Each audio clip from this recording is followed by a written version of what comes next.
¿Qué ocurre cuando intentamos arreglar una relación con las palabras correctas, las reuniones apropiadas y una apariencia piadosa, y sin embargo todo se desmorona igual?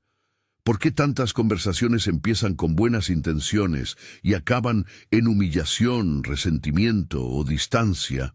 Hay una advertencia en Hechos, la de los hijos de Seba, que no solo habla sobre autoridad espiritual, sino que nos interpela directamente sobre cómo vivimos nuestras relaciones cotidianas. Imaginad la escena. Unos hombres intentan ejercer poder en nombre de Jesús, sin que exista una verdadera intimidad, sin haber asumido la responsabilidad interna que su pretensión exige.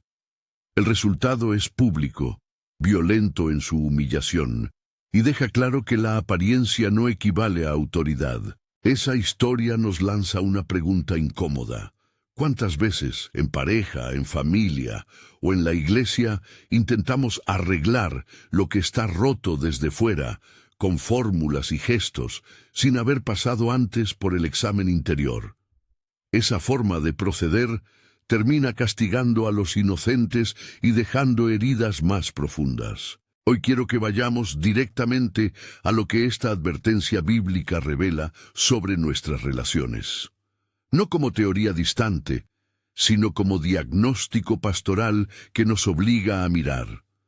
Porque no se trata de quién tiene la palabra más bonita o la liturgia más pulida. Se trata de quién ha forjado su identidad en la intimidad con Dios y la coherencia con su vida privada. Y cuando eso falta, cualquier intento de reconciliación puede convertirse en espectáculo de vergüenza. Fijaos en esto.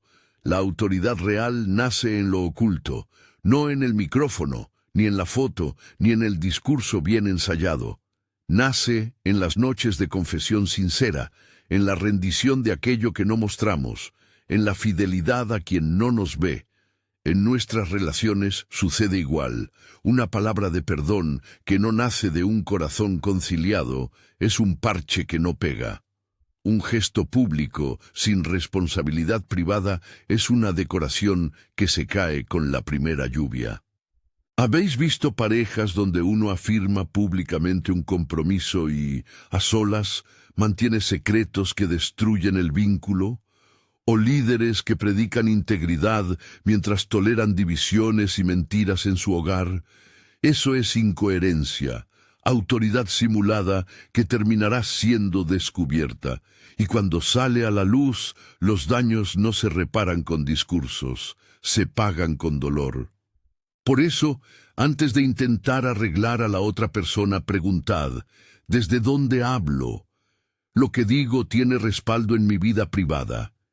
¿He hecho yo el trabajo de humildad que condiciona cualquier palabra de corrección o reconciliación? La advertencia de Hechos 19 nos obliga a esa humildad.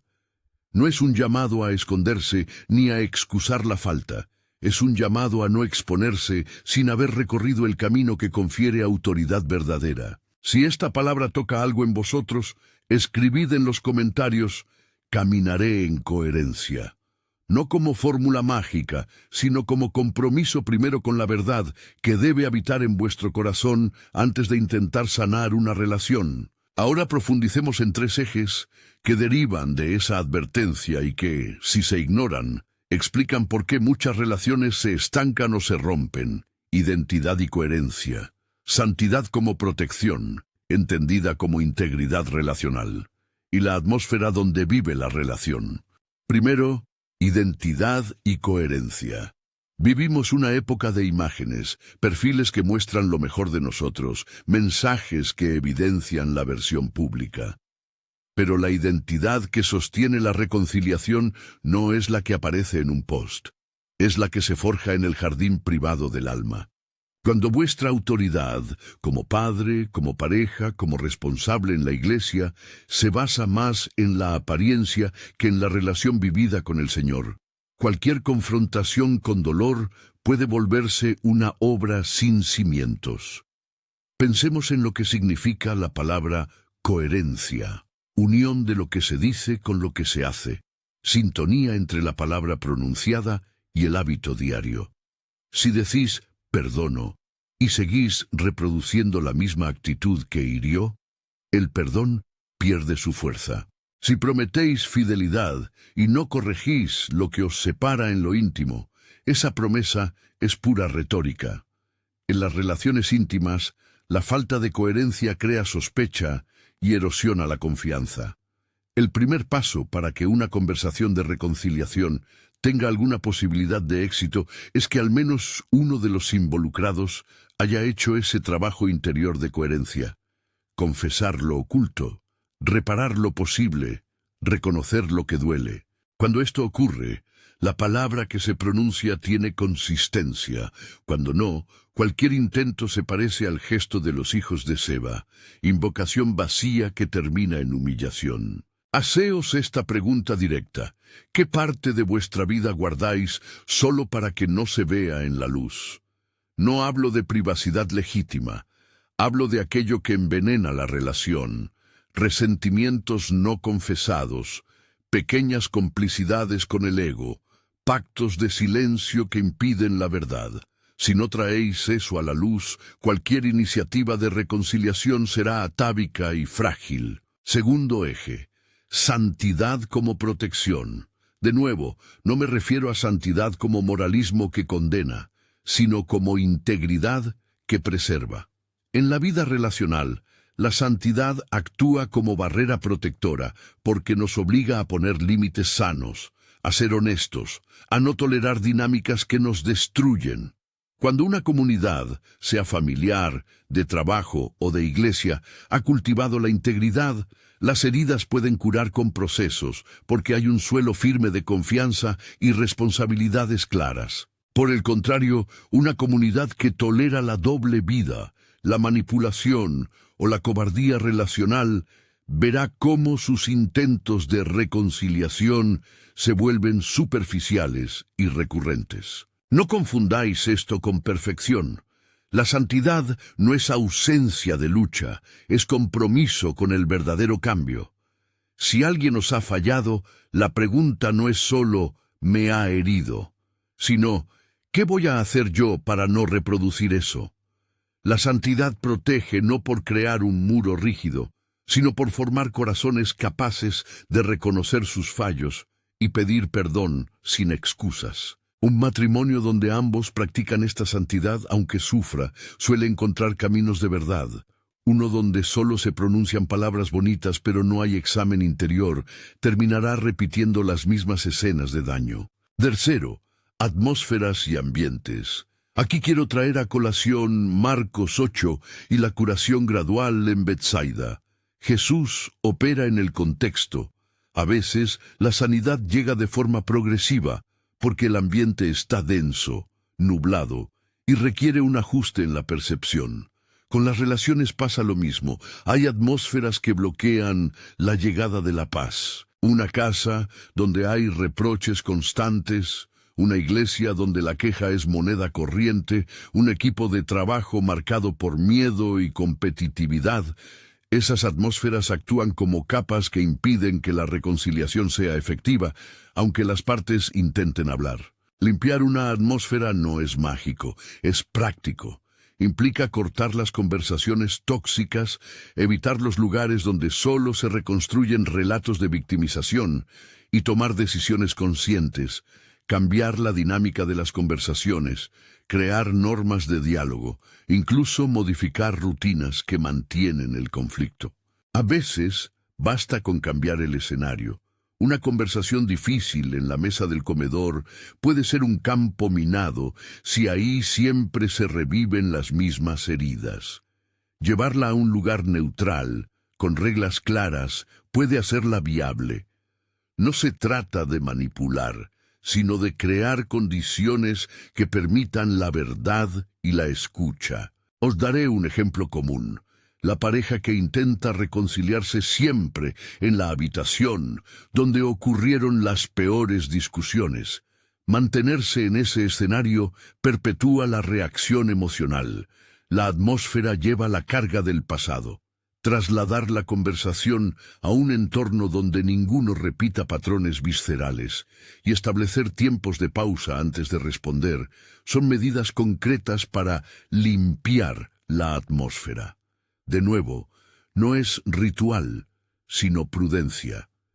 Antes de avanzar, quiero que percibáis el hilo que amarra estos ejes: identidad, santidad y atmósfera. Son capas que se necesitan unas a otras. La identidad se trabaja en lo íntimo y produce coherencia. La santidad convierte esa coherencia en práctica. La atmósfera recibe el fruto de esas prácticas y permite que la relación respire. Si saltáis un peldaño para arreglar la relación con la apariencia del último, lo que obtendréis será un arreglo débil, temporal y peligroso. Ahora entremos en algo que suele ser la raíz oculta de la mayoría de los problemas relacionales: las raíces del alma. Esto no es psicologismo, sino reconocimiento pastoral: heridas tempranas, rencores acumulados, secretos, culpas no confesadas, expectativas no expresadas. Todo eso se enraiza y condiciona nuestras reacciones. Intentar restaurar una relación sin tocar esas raíces es como intentar desarraigar un árbol desde las hojas. La raíz seguirá produciendo el mismo fruto amargo. Santiago nos recuerda la importancia de la confesión y la oración. Santiago 5. Confesad vuestros pecados unos a otros y orad para que seáis sanados. Esa enseñanza apunta a un proceso comunitario y personal. La confesión rompe la soledad que alimenta el orgullo y la defensa. Compartir lo que duele con alguien de confianza baja la fuerza del secreto. El perdón, por su parte, no es un gesto voluntarista, sino un proceso que libera a quien perdona tanto como al perdonado. En las relaciones, la confesión sincera y el perdón mutuo abren la puerta a la restauración real. Pero aquí hay que tener cautela pastoral. La confesión no es una receta para obtener la reconciliación, es una condición que prepara el terreno. No prometemos resultados, anunciamos procesos. Cuando uno confiesa y pide perdón, puede suceder que la otra parte no responda de la misma manera. Aún así, la confesión y el perdón depositados en la verdad siempre generan transformación interior, aunque la reparación externa tarde o no llegue de la forma esperada. Esto nos lleva a una verdad que debemos asumir con humildad: la soberanía de Dios. Habrá situaciones donde, a pesar de todo lo anterior, la restauración no llega como deseamos. Pablo habla de un aguijón en su carne y de cómo la gracia de Dios le fue suficiente. En el ámbito relacional, eso se traduce en aceptar que no controlamos la respuesta del otro, que no podemos garantizar el resultado. A veces, la gracia se manifiesta en sostenernos en la prueba y en moldear nuestro carácter, no en devolver la relación al estado anterior. Esta aceptación no es resignación pasiva, es una posición activa de fe que ajusta expectativas sin perder la esperanza. Permitidme subrayar algo que a menudo se malinterpreta. Aceptar la soberanía no es evadir la responsabilidad. No sirve decir «es la voluntad de Dios» para justificar negligencias o para no trabajar por la reconciliación cuando hay posibilidad de ella. Más bien, la soberanía es el marco que nos ayuda a amar sin manipular y a buscar la restauración sin ilusiones de control absoluto. Así trabajamos con humildad y valentía. Llegados a este punto, conviene hablar de herramientas prácticas, porque la verdad sin práctica queda flotando, pero antes de entrar en recetas, quiero que contemplemos un riesgo claro: la tentación de convertir medios espirituales en fórmulas. Ayuno, oración, declaraciones, consejería, todas son válidas y útiles, pero si se usan como una forma de obligar a Dios o de controlar a la otra persona, se vuelven abusivas. La advertencia de Hechos nos recordaba precisamente esto: Invocar una autoridad que no se posee ni en la vida privada ni en la relación con Dios conduce a la humillación. Por eso, cuando se utilizan herramientas espirituales para la reconciliación, deben ir acompañadas de examen interior, confesión y reparación real. Permitidme, por tanto, trazar un mapa breve de prácticas responsables que sí ayudan cuando se han cumplido los pasos previos. No son trucos, son hábitos formativos. Primero, la confesión pública y privada cuando procede, bajo supervisión pastoral en casos complejos. Segundo, el establecimiento de límites claros y acuerdos de responsabilidad en la relación. Tercero, la restauración gradual, con pasos medibles y acompañamiento. Cuarto, la limpieza de la atmósfera mediante cambios intencionales de patrones de comunicación.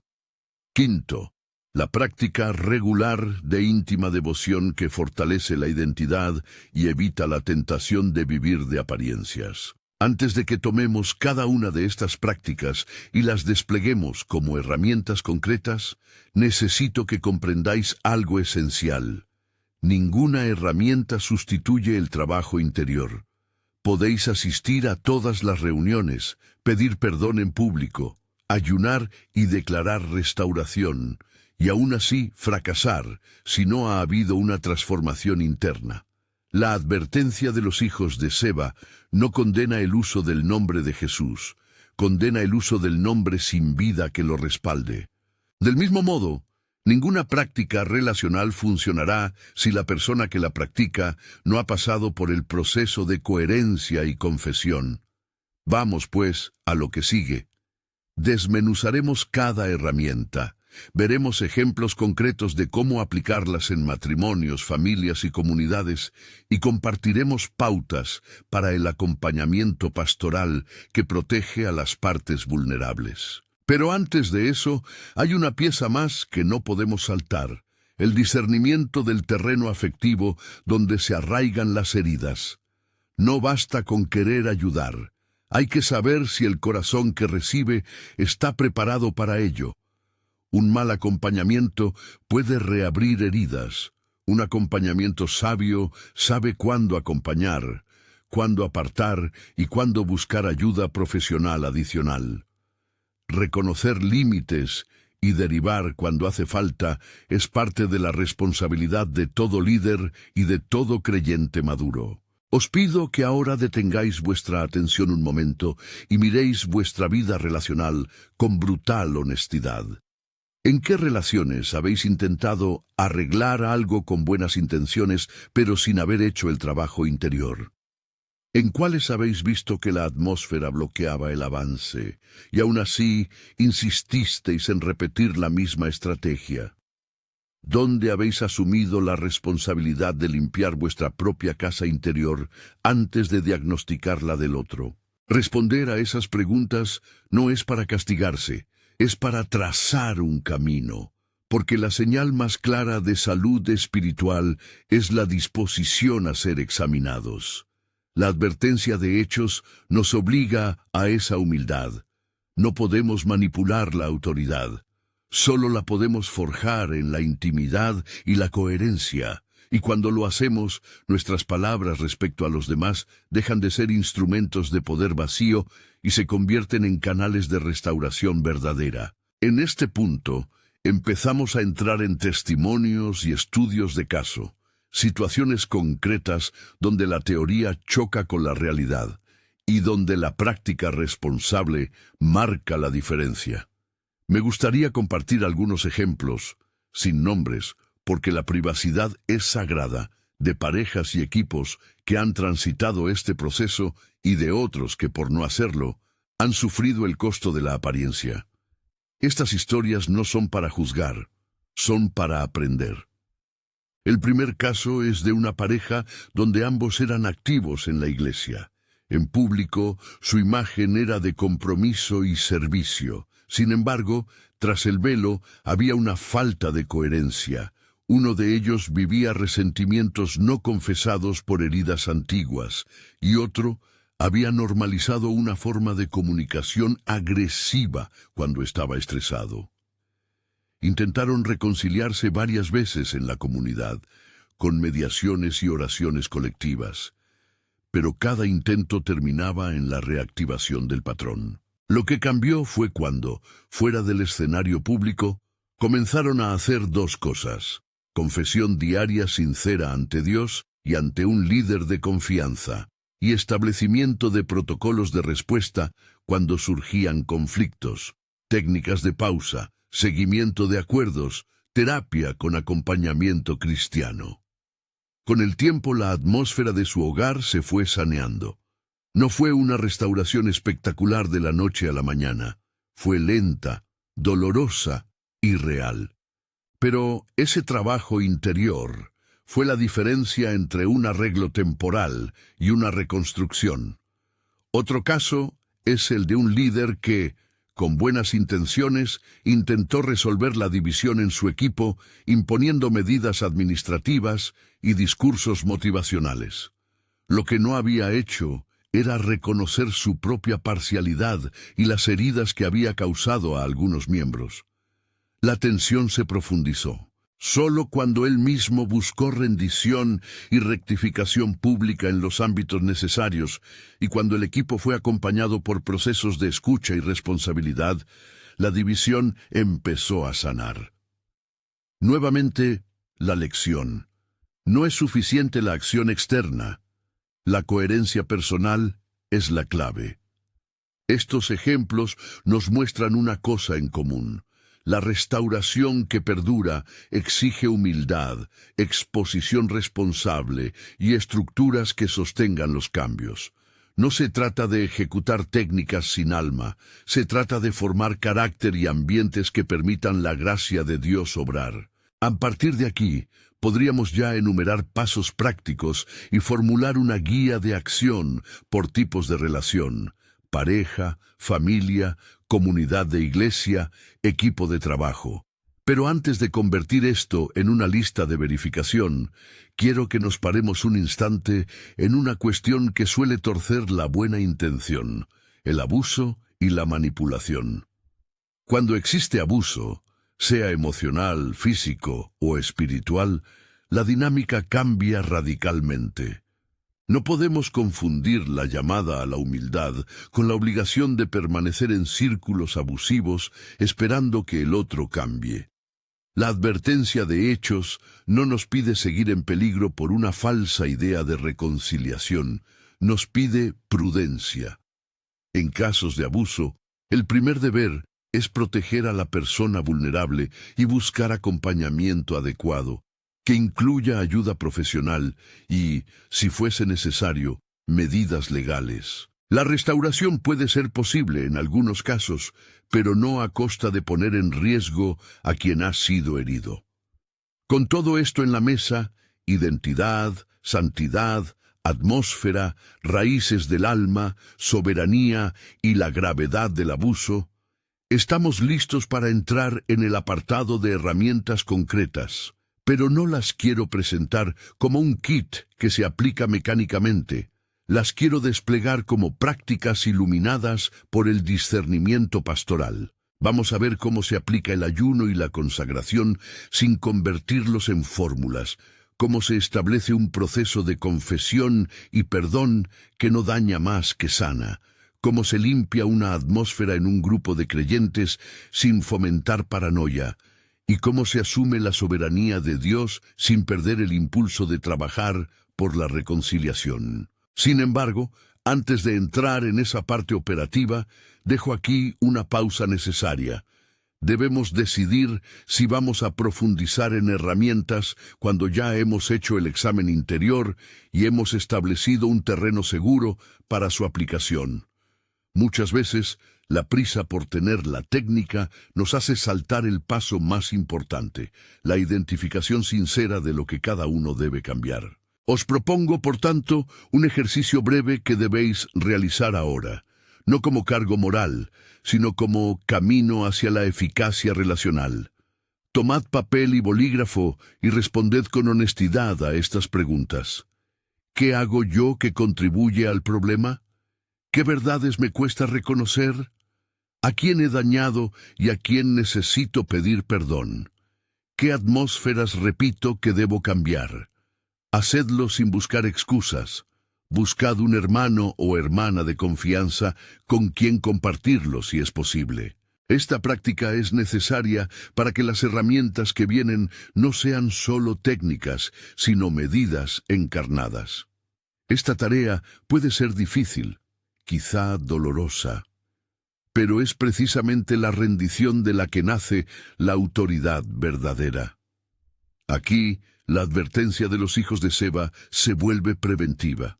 No lleguéis al punto de ser humillados por vuestra propia falta de honestidad. Forjad primero esa intimidad que legitima vuestras palabras. Solo entonces podremos hablar de maneras concretas de actuar, sin caer en la arrogancia de creer que poseemos una autoridad que no hemos cultivado. Y con esto llegamos a un cruce. La parte práctica que sigue dependerá totalmente de que hayáis hecho ese examen. Si lo habéis hecho, entonces las herramientas sirven. Si no, solo son adornos. En la continuación, entraremos en esas herramientas, en los pasos precisos para instaurar procesos de confesión y perdón, en cómo limpiar atmósferas sin crear condena y en cómo aplicar ayuno y consagración con humildad. También traeré criterios para cuando derivar a ayuda profesional y cómo acompañar a personas vulnerables sin asumir roles que no nos corresponden. Pero antes de comenzar con ese apartado operativo, quiero que os quedéis con una última imagen.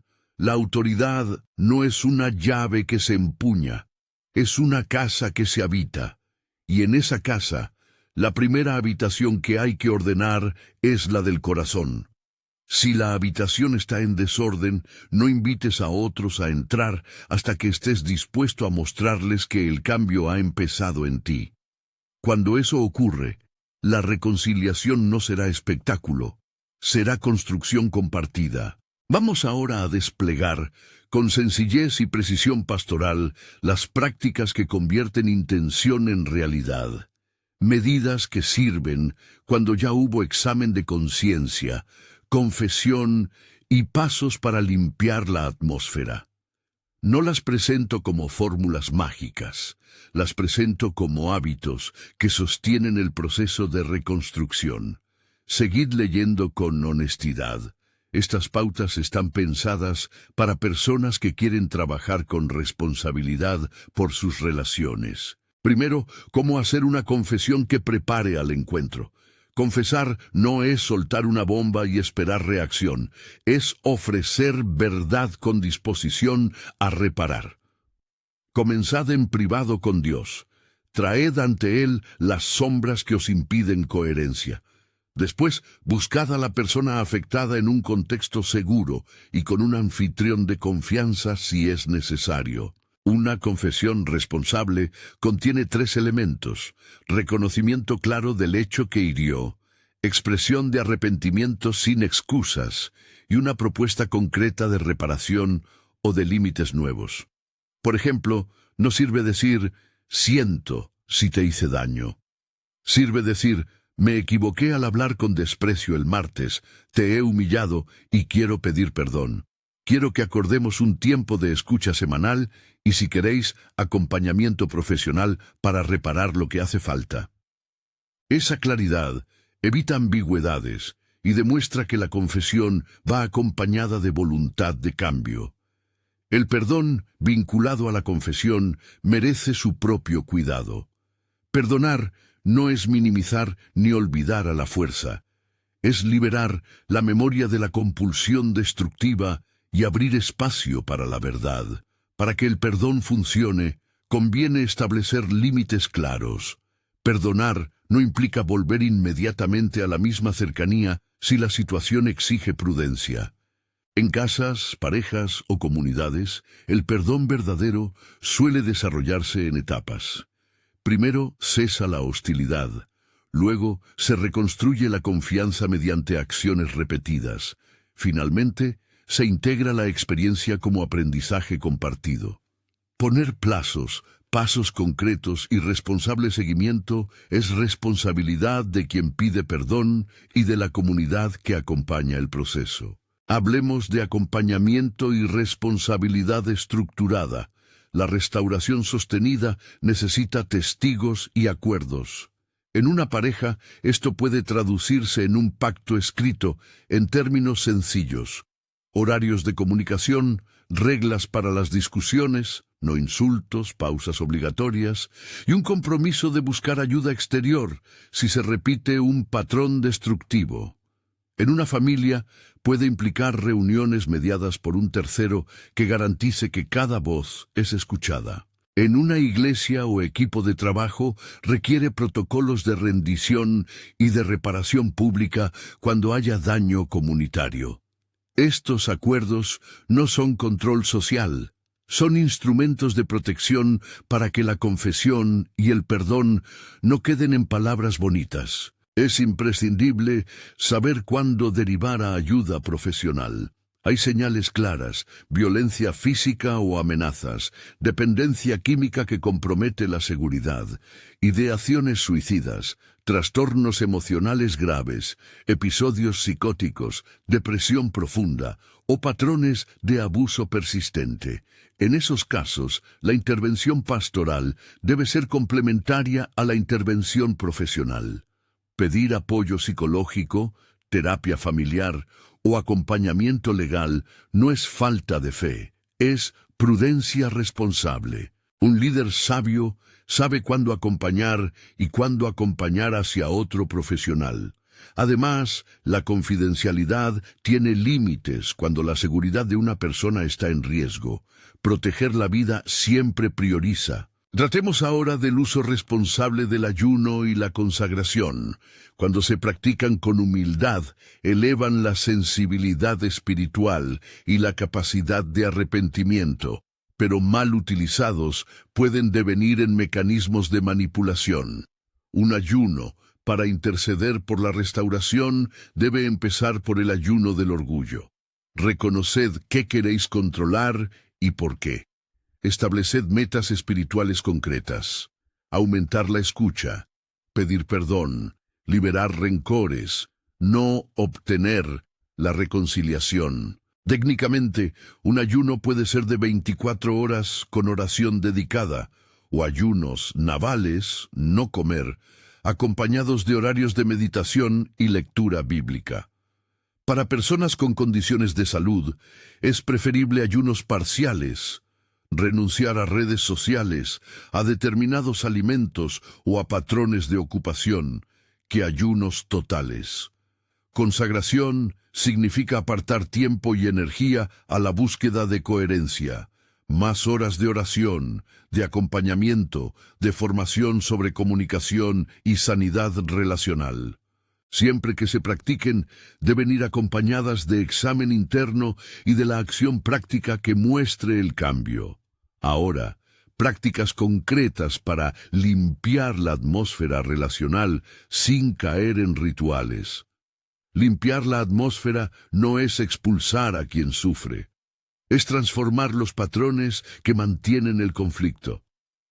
Empezad por identificar los rituales que alimentan la tensión, comentarios recurrentes que hieren, reuniones que revictimizan, conversaciones en espacios públicos que humillan, sustituir rituales por protocolos, establecer un tiempo de espera antes de responder, fijar un mediador en discusiones que exceden la capacidad emocional de las partes, prohibir revivir episodios pasados en contextos no preparados.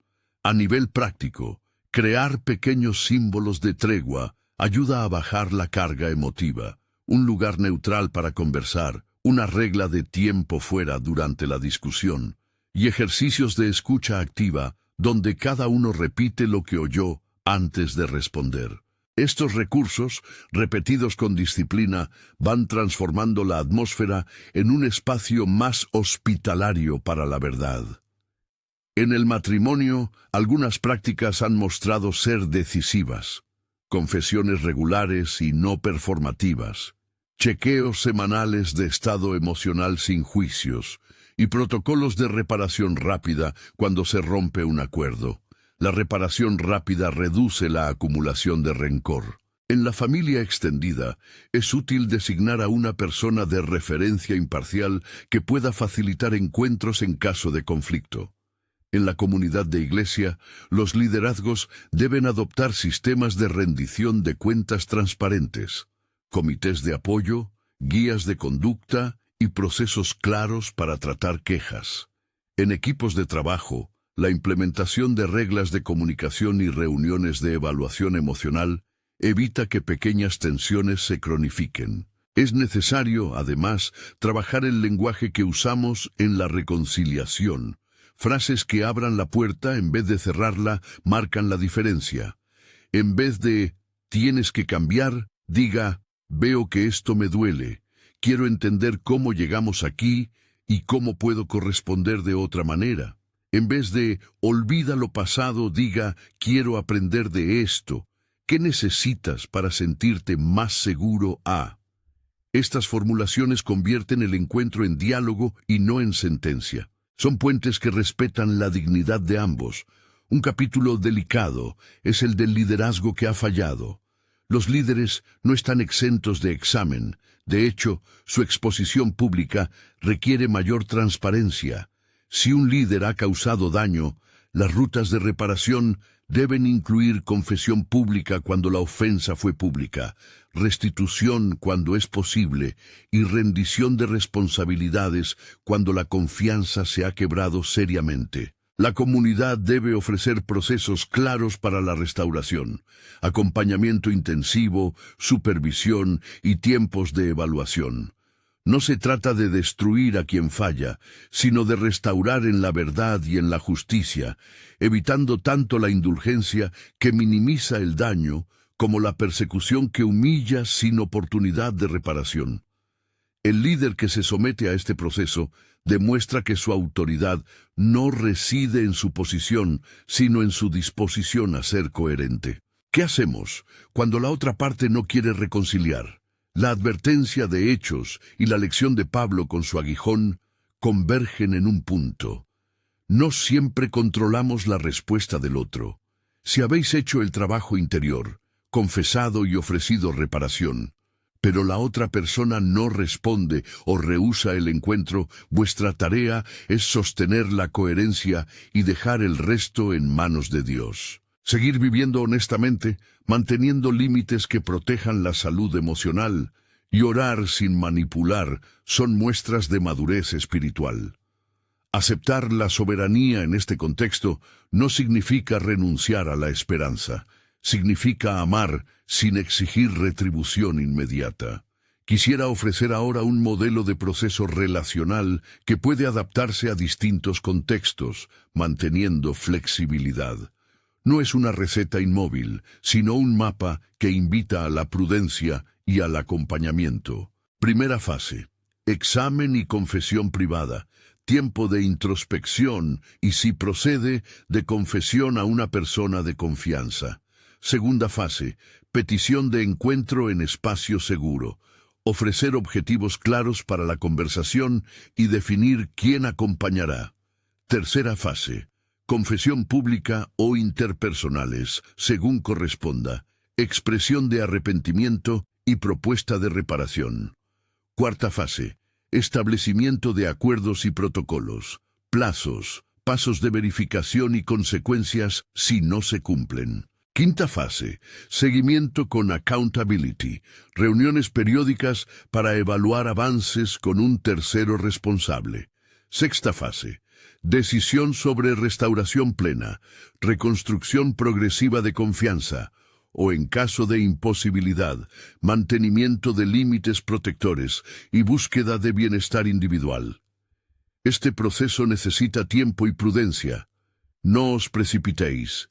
Y recordad, en cada etapa, la humildad y la transparencia son más valiosas que la rapidez. Hay una tentación sutil que debemos evitar: convertir la reconciliación en espectáculo de piedad.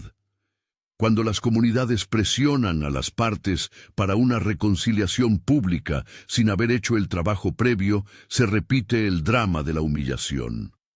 La restauración honesta suele ser discreta, la teatralidad suele disfrazar la falta de reparación real. Por eso los líderes tienen la obligación de proteger el proceso y no ceder a la nostalgia de la gran reconciliación si ésta es estéril. Hablemos ahora de restitución concreta. A veces pedir perdón no basta. Hace falta reparar. Reparar puede ser económico, pero muchas veces es relacional. Restituir tiempo, reinstaurar prácticas que fueron descuidadas, ofrecer acompañamiento sostenido. Cuando la ofensa implicó pérdida material, la restitución económica debe ser considerada. Cuando implicó traición de confianza, la restitución puede ser un plan de acompañamiento que demuestre cambio. Los acuerdos deben ser proporcionales y negociados con transparencia. Sobre el tema de las heridas profundas y los límites, una aclaración pastoral. Establecer límites no es castigar, es proteger. Si alguien nos ha herido con violencia o manipulación, un límite puede significar separación temporal, restricción de contacto o medidas legales. Establecer límites es una forma de amor y responsabilidad. No tiene por qué excluir la oración por la persona que hirió, pero sí implica proteger a quienes resultaron dañados. No puedo dejar de hablar del papel de la comunidad en estos procesos. Una comunidad redentora no solo espera la belleza, acompaña el barro. Esto implica formación en habilidades relacionales, equipos de acompañamiento capacitados para mediar y una cultura que valore la transparencia. En ambientes donde el secreto es moneda corriente, la reconciliación es casi imposible. Fomentad espacios seguros donde se pueda practicar la verdad sin estupor ni juicio inmediato. Enseñad a oír antes de condenar, a contener antes de expulsar y a restaurar con criterios que protejan a todos. También la comunidad debe cuidar a quienes acompañan. Los mediadores y líderes que escuchan historias dolorosas necesitan supervisión y descanso.